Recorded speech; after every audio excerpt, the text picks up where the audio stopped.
Horns up and welcome to Heavy Conversations. I'm your host Demonstealer and we're here today to talk about merchandise. And I'm very proudly wearing my brand new Gutslit t-shirt that came in the mail yesterday. Gutslit is one of the Indian bands that makes amazing merchandise, great quality, excellent design work done by their drummer Aaron Pinto, also known as Kid Squiddy.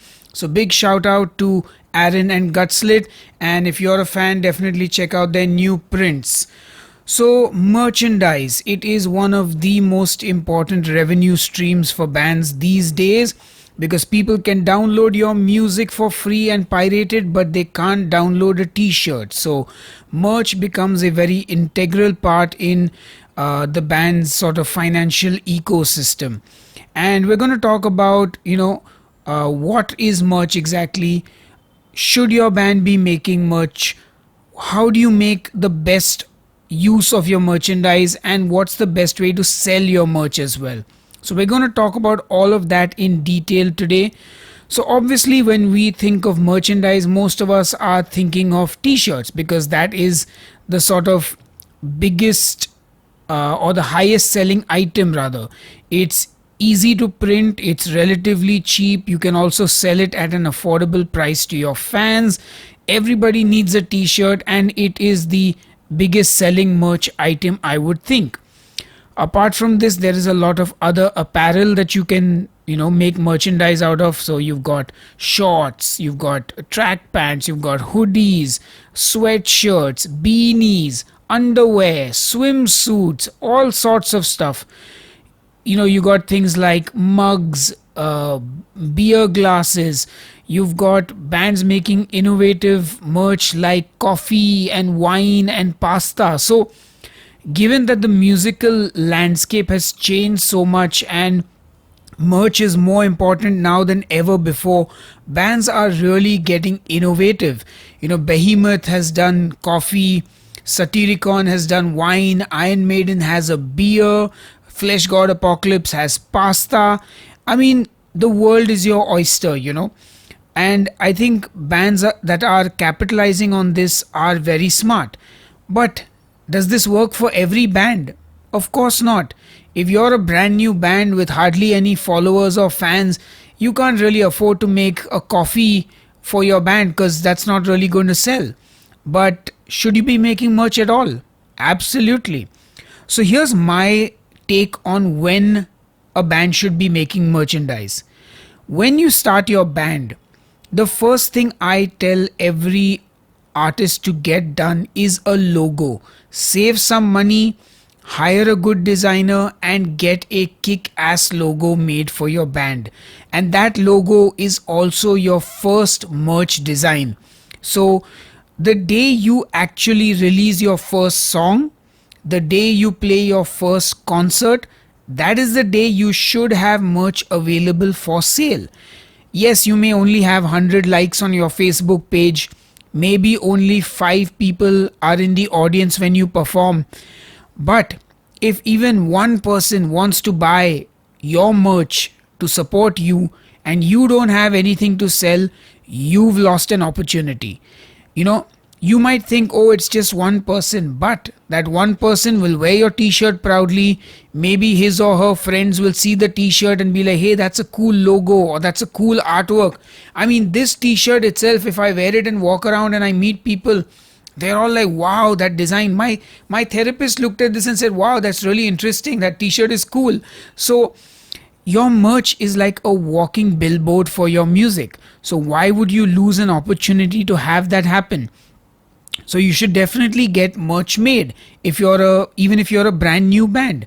If you're a sort of slightly more experienced band, you've been around for a while, you've been playing shows regularly, you should definitely expand your merch catalog. So go beyond the basic t-shirts and start working on getting maybe some hoodies, maybe some patches, maybe even things like stickers. So Gutslit does this cool thing where they give you stickers with every order for free.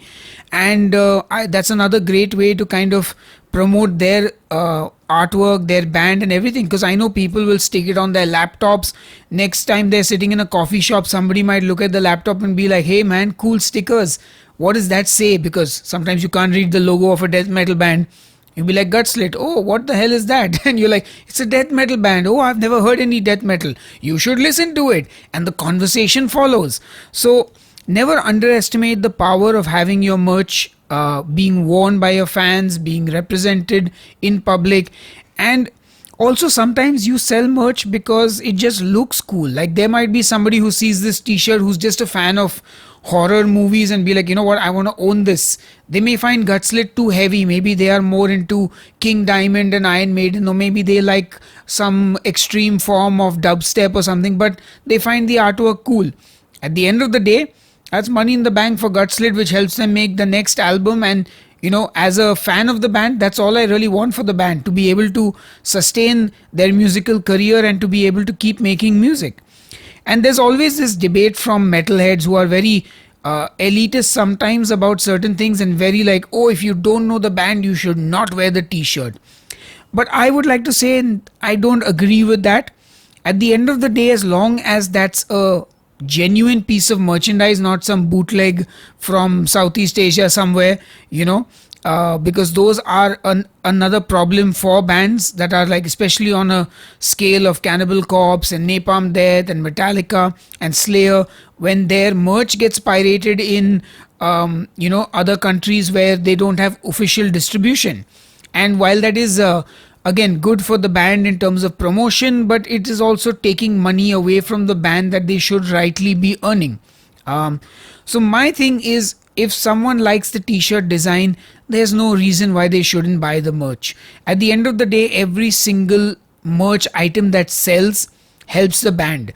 So I'll ask you this question: if you're a musician or just a casual listener, what do you think helps a band more? Somebody who has pirated the band's album and listens to it and loves it but doesn't buy any of the merch ever, or somebody who maybe doesn't know the band but buys the merch, wears it around, and maybe the band gets 3 or 4 sales because it just looks cool and the band actually has money now to kind of make the next record, because that's all part of the ecosystem.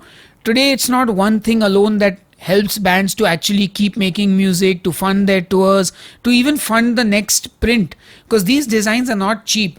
I don't know whether what Aaron's deal is, but at the end of the day, this is Aaron's job, and any designer who is doing design work for a living needs to be paid, whether they are doing it at a discounted rate for their own band or whether they do it for some other band. These designs cost money, and you need to recover that by first selling a certain number of t-shirts, and then everything over and above that is your profit. So let's talk a little bit about the economics of making merchandise. One of the things I said to do first is to get a logo done, and that is an investment, not just as a merch design, but it is literally your band's identity for your albums, for your posters, and for everything. So you don't have to look at it as only as a merch expense. What you do is you first have to figure out how you're going to print your merch, how much merch are you going to print, and what merch. So here's how I would like to break this down for you. Let's take t-shirts, because that is the simplest and the most sort of basic merch item. Everything else works around the same way, and obviously once you're an experienced musician, you don't need my podcast to explain the basics of making merch, because you'll already be neck deep into making merch for your project. So if you're just starting out, here are the couple of options that you have. First of all, if you're a touring band, I would approach this differently. So if you're going to be playing live gigs, very different ball game. If you're a solo artist, a studio musician, it's another sort of different ball game. So there are 2 kinds of printing that I recommend for merchandise. One of them is screen printing, and the other one is like a print on demand system like direct to garment, and there are a few other methods. So what do these mean? Screen printing is where they will make like a master screen, and then using that one screen they will print all your t-shirts. Now this normally requires you to do a minimum print run, which means say you have a design like this which is like complicated, like this looks like it's got at least 9 colors. You might need to spend a big chunk of money making the screens for this, and the printer might tell you you need to order minimum 100 t-shirts or 150. Sometimes something like this will be even 250 t-shirts as a minimum order. And of course there are pros and cons to this, which I will get into. And the other option is direct to garment, is where you give them this design and they will print it when the order comes in. Now screen printing is useful for bands that are going to go on the road and tour, because you need to carry your merch with you. If you're doing something like print on demand, the order comes in, it takes 3 or 4 days for that one t-shirt to get printed and shipped out to the customer. So if you're going to be touring, it's very important that you print t-shirts in bulk so that you get better rates. Now I'm just going to give you an example in dollars. So say a t-shirt like this has to be screen printed. You're looking at maybe $8 is the cost to make this t-shirt per t-shirt for 250 t-shirts. Let's say 100 t-shirts, just for good maths. Yeah, so that's $800 for the t-shirts. Let's say there's a $200 screen charge, and this t-shirt comes to about, say, $10 in your hand. That's your cost price. Now when you want to sell it, you obviously put as much profit as you want over that. So if you're not interested in making a reasonable profit, you could sell it for $12. You could sell it for 15, 20, 40, depends on what level of band you are and what are the costs you're going to incur. So obviously when you are selling things, you got to take the cost of the product. So say $10. Now if you're going to sell some of them from your house, you're going to ship it to fans who order it online. Well, you're going to have to put the shipping cost. You're going to have to count some amount of cost for packaging. So let's say that costs you $5. So you need to price this at $15 just to break even. And say you add another $5 profit and you sell this for $20 and you make 5 of each t-shirt. So you spend $1,000. Now you divide that by 5. What's the maths here? My maths is really bad right now. So $1,000 divided by 20, sorry. So you need to sell 50 t-shirts to break even on the t-shirt printing cost. But then you got to take out the shipping cost as well. So you see, right, there's a lot of maths involved when you do merch calculation. So you got to think of all this stuff when you're pricing your merch, because there are always expenses every step of the way. For example, you put your t-shirt up on Bandcamp. Bandcamp does take money, but they take it from your digital sales. So you may sell, say, 10 t-shirts and then you sell one album for $8 or $10, and then that's completely gone as the money that you would owe Bandcamp. So you got to calculate that. If you're like me, you live in India and you're using PayPal to sell to your customers outside the country, then PayPal has a 4% fee that they take. So I lose 15% to Bandcamp, 4% to PayPal, and then I got to pay income tax here because all the accounts are done in my name. So you got to check, are you going to set up a sort of partnership for your band? Is it going to be run under one band member's name? Are they going to be liable for tax? All these things you have to factor in, especially if you're an independent band. So that's what's going to determine the selling price of your t-shirt. Now let's talk about print on demand. Print on demand has the advantage of, if you're a small band, if you're not going to have too many shows that you will play, or if you're going to sell your merch online and you're not playing live like I do, then print on demand is the best bet, because unlike screen printing, I don't have to order in bulk. So that means my investment is almost zero. So for example, I use 2 different services for my t-shirts. I use Red Wolf in India and I use Teespring outside India. And the reason is because Red Wolf doesn't ship globally. So for example, on Teespring, I can just go and sign up. I will upload my design. They will put it on all the different things I want to put it on, and they will show me the cost price of each thing. So it'll show me, okay, this design is going to cost you $11 or $12 to print on a t-shirt. What do you want to sell it at? So then I'll put 15, 16, 20, depending on how much profit I want to make.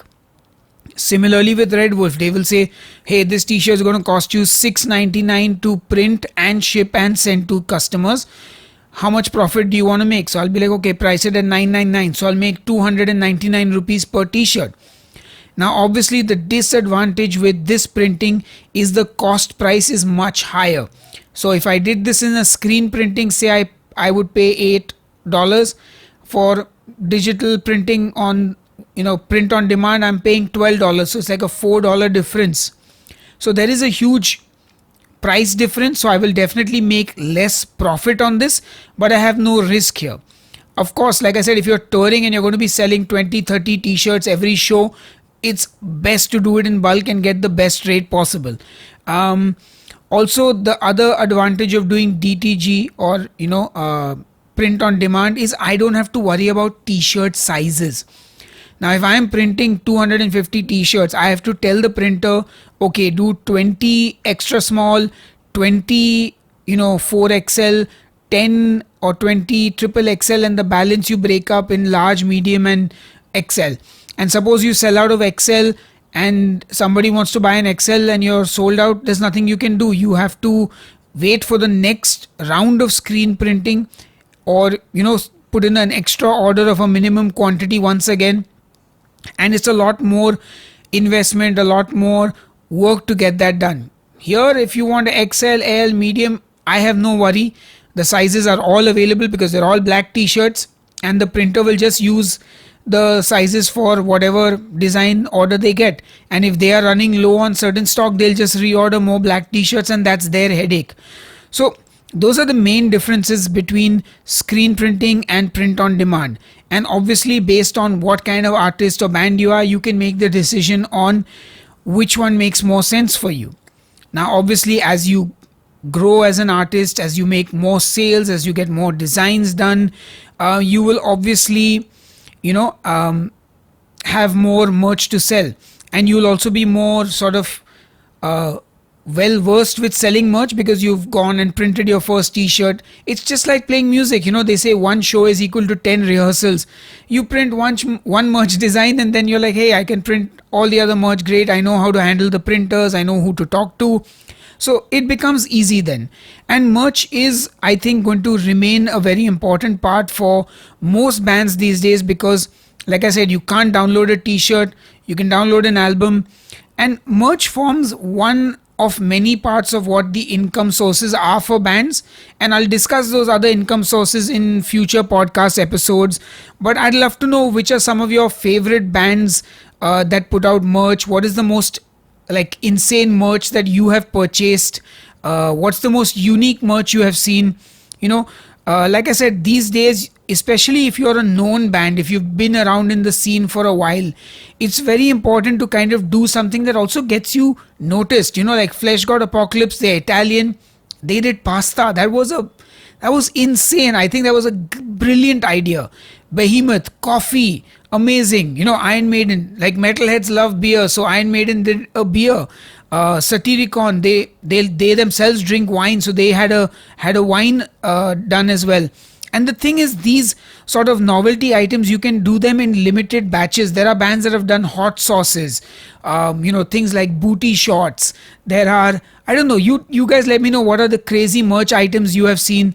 But my sort of advice to bands before I end this podcast is, no matter how big or small you are, get merch printed, invest in good quality designs, and like I said, get that logo, because your band logo is the first and the best investment that you should make.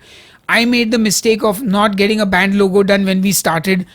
I made it like myself using some, in fact those days I don't even think there was Photoshop. I used some 3D, it was called Cool 3D, and I made the logo. And I think later on we managed to get some artwork printed on a t-shirt. I had got some rubber prints done because this was back in the old days when things were very different. In Bombay there used to be a shop called Archie's, which was like a novelty gift shop where you would buy cards and pens and things like that, and they would do these rubber prints for people. You could take your design and they just rubber print it on a t-shirt. So I remember getting some rubber prints done for Demonic Resurrection way back when. And we sold them, and that was a great way to make some money to pay for the CD printing. And in fact, we even sold CDs in those days. Of course, selling CDs now is still there, but it's not as easy as it was before because most people are streaming. Of course, hardcore music lovers are going to buy a CD, or they'll buy a tape, which is more like a novelty item. Vinyl, which is making a resurgence. And in fact, I should have a Demonstealer vinyl out in couple of months. It'll be the first ever vinyl I have put out, so I'm very excited about that. To me, honestly, like, I also have a lot of merch, guys. Buy the Demonstealer merch. The links are in the video description box. So yeah, make merch. It's never too early to start making merch for your band. If you've got people listening to the music, whether it's one listener or 10 listeners, get some merch made. It'll sell and it'll be a revenue stream for you to have and to help you keep making music. I hope this podcast has been helpful. If it has, please share it around with your musician friends. Smash that like button on the video, and I'll see you on the next episode of Heavy Conversations. Until then, cheers and stay metal.